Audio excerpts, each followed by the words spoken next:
I was attending class with a baby in my arms, but my classmates gave me strange looks. Soon after, someone noticed a bad smell. They immediately asked what was going on. I sniffed and realized the baby had pooped. I stood up right away, placed the baby on the desk, and started changing her diaper. But the baby cried the whole time, disrupting the entire class. A female classmate shouted at me to get out, told me not to disturb others. I had no choice. I carried the baby and ran out of the classroom, then stood outside to listen to the lecture. No one felt sorry for me. They all assumed the child was mine from a mistake, but what they didn't know was that the baby was actually my little sister, 2 months ago. I happily brought home my Oxford acceptance letter, wanting to share the news with my parents, but the moment I stepped inside, I saw photos of my parents and sister on the wall, confused and shocked. The housekeeper told me they had died in a car accident the day before. I was frozen on the spot. Then the housekeeper handed me my infant sister, told me to take good care of her from now on. After that, she left, leaving me completely lost. I couldn't accept the reality. The Oxford offer in my hand became meaningless. Looking at the baby who needed me, I called the Oxford admissions office and told them I was giving up the offer. I enrolled in a local college instead,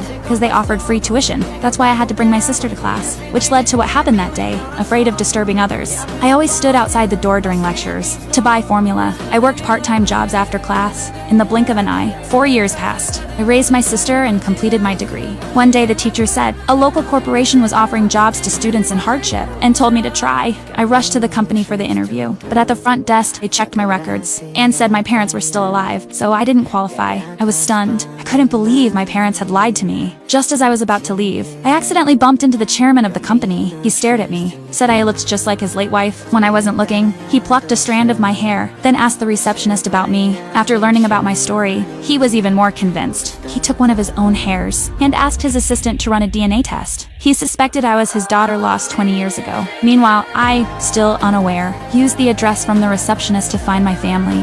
But at the door, I overheard a shocking secret. I wasn't their biological child. They faked their deaths to make me suffer, so their real daughter could take my Oxford spot. I couldn't take it anymore. I rushed in and exposed them. They stopped pretending. I didn't argue further. I handed back my sister, cut all ties, and left without looking back. The next day, I returned to the company for the interview. This time I came as an intern, but just as I was about to finish onboarding, my scheming sister appeared. She was also here as an intern. She started slandering me on purpose, told the supervisor that I had no right to work here, that I got pregnant young and had a child. At first, the supervisor didn't believe her, but the next second, my adoptive parents arrived with the baby to protect their daughter's job. They claimed the baby was mine. I wanted to explain, but they kept slandering me. Meanwhile, the chairman had confirmed that I was his biological daughter, so he called his 4 sons and rushed to the company. But they didn't know. At that moment, I was being bullied by the staff. Just then, a voice rang out and put a stop to everything.